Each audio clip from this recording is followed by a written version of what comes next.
ओम नमो भगवते वासुदेवाय। जय श्री कृष्ण भक्तगण। अच्छे नवमी कार्तिक मास के शुक्ल पक्ष की नवमी तिथि को कहते हैं। इस दिन भगवान विष्णु की विधि विधान से पूजा की जाती है।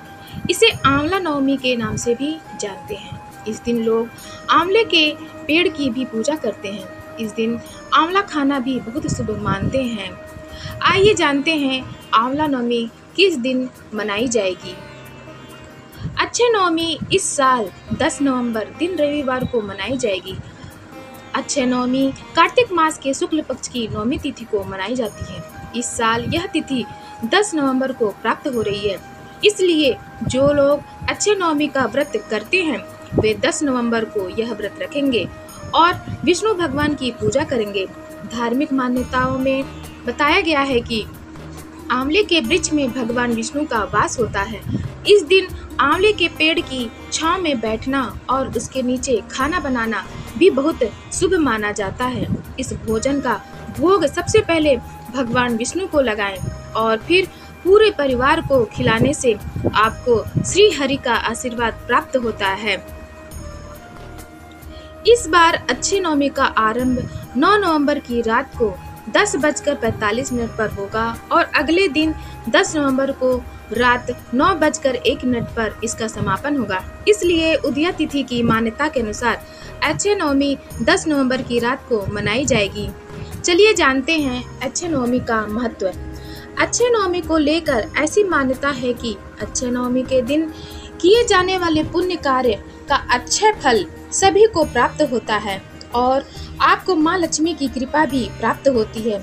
इस दिन आंवले के पेड़ की पूजा करने से आपको सुख संपत्ति और आरोग्य की प्राप्ति होती है। इस दिन किया जाने वाला जप तप और दान आपको सभी पापों से मुक्त करवाता है। अच्छे नवमी के दिन आंवले के पेड़ में भगवान विष्णु के साथ ही शिव जी का भी वास होता है। इसलिए इस दिन आंवले का दान और सेवन जरूर करना चाहिए। इस दिन परिवार समेत आंवले के वृक्ष के नीचे बैठकर भोजन करने से आपके घर में खुशहाली आती है। ऐसी पौराणिक मान्यता है कि कार्तिक शुक्ल पक्ष नवमी से लेकर पूर्णिमा तक जगत के पालनहार श्री हरि विष्णु आंवले के वृक्ष पर निवास करते हैं। कार्तिक शुक्ल पक्ष नवमी तिथि को परम पुण्यदायक अक्षय नवमी के नाम से जाना जाता है। ऐसी मान्यता है कि कार्तिक शुक्ल पक्ष नवमी से ही द्वापर युग की शुरुआत हुई। इस तिथि को युगादि तिथि भी कहा जाता है। इसी दिन श्री हरि विष्णु ने कुष्मांडक दैत्य को मारा था। अक्षय नवमी के दिन ही भगवान श्री कृष्ण ने अत्याचारी कंस को मारने से पूर्व जनता के मन में कंस के विरुद्ध क्रांति के निमित्त 3 वनों की परिक्रमा की थी। इसी परंपरा के निर्वहन के फल स्वरूप लोग आज भी अक्षय नवमी के अवसर पर असत्य पर सत्य की विजय के रूप में मथुरा वृंदावन की परिक्रमा करते हैं। मथुरा वृंदावन एवं कार्तिक मास साक्षात राधा दामोदर स्वरूप हैं। ऐसी मान्यता है कि कार्तिक शुक्ल पक्ष नवमी अर्थात अक्षय नवमी श्री हरि विष्णु आंवले के वृक्ष पर निवास करते हैं। इसी कारण अक्षय नवमी को आंवला पूजन संपूर्ण स्त्री जाति के लिए धन संपत्ति सौभाग्य वृद्धि तथा संतान सुख प्राप्ति कारक माना जाता है। ऐसी भी मान्यता है कि इस अक्षय नवमी को पति पत्नी साथ में भगवान श्री हरि विष्णु की उपासना करते हैं तो उन्हें परम शांति सौभाग्य सुख एवं उत्तम संतान की प्राप्ति होती है। साथ ही पुनर्जन्म के बंधन से मुक्ति भी मिलती है। इस दिन पति पत्नी को उत्तम फल की प्राप्ति हेतु संयुक्त रूप से 5 आंवले के वृक्ष के साथ साथ 5 अन्य फलदार वृक्ष भी लगाना चाहिए। चलिए सुनते हैं आंवला नवमी की पौराणिक कथा। आंवल्य राजा की कथा। एक राजा था, उसका प्रण था वह रोज 1.25 मन आंवले दान करके ही खाना खाता था। इससे उसका नाम आंवल्य राजा पड़ गया। एक दिन उसके बेटे बहू ने सोचा कि राजा इतने सारे आंवले रोजाना दान करते हैं, इस प्रकार तो एक दिन सारा खजाना खाली हो जाएगा। इसीलिए बेटे ने राजा से कहा कि उसे इस तरह दान करना बंद कर देना चाहिए। बेटे की बात सुनकर राजा को बहुत दुख हुआ और राजा रानी महल छोड़कर बियाबान जंगल में जाकर बैठ गए।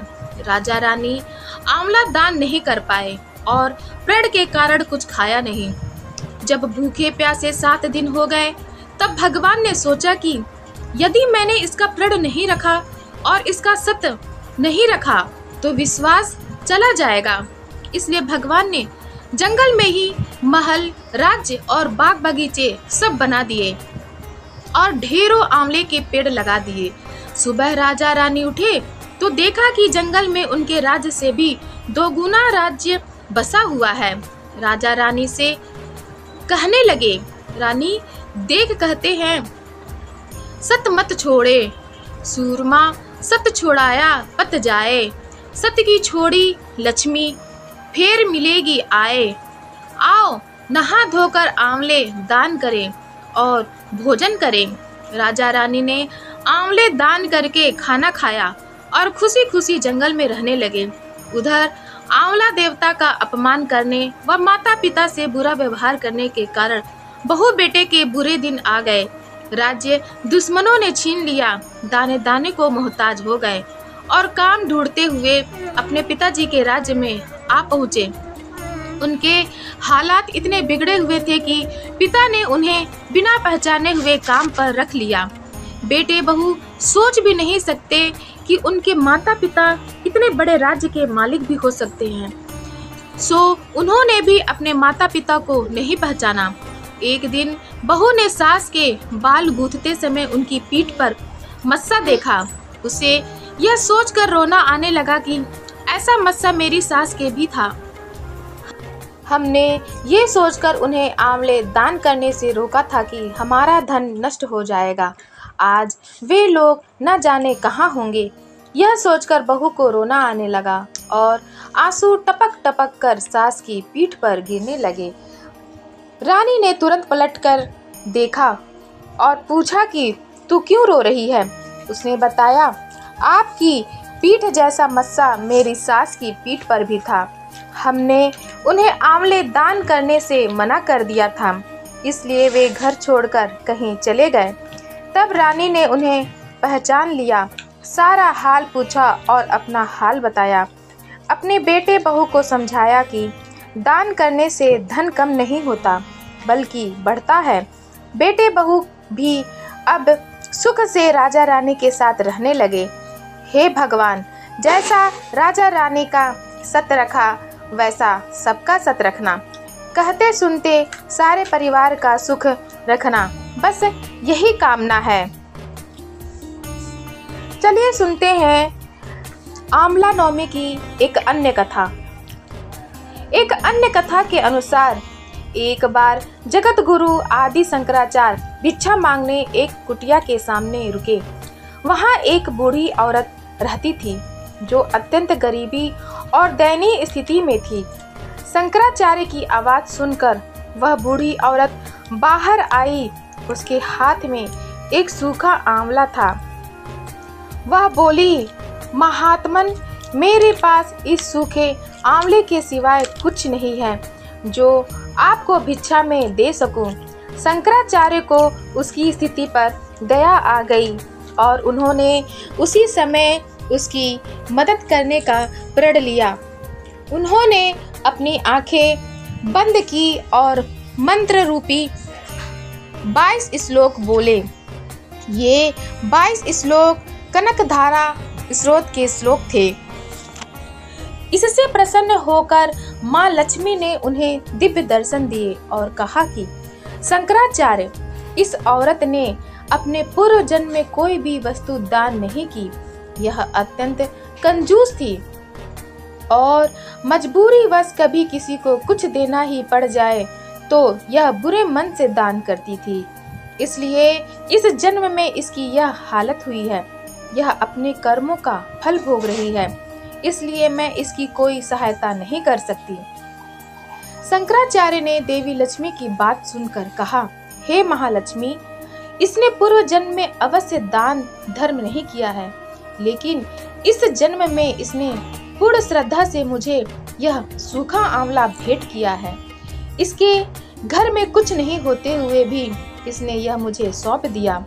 इस समय इसके पास यही सबसे बड़ी पूंजी है। क्या इतना भेंट करना पर्याप्त नहीं है?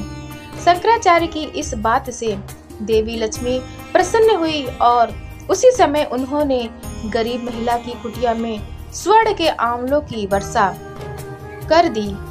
हे माँ लक्ष्मी, जैसे आपने उस महिला की कुटिया स्वर्ण से भर दिया, वैसे ही आप अपनी कृपा दृष्टि हम सभी भक्तजनों पर बनाए रखिएगा।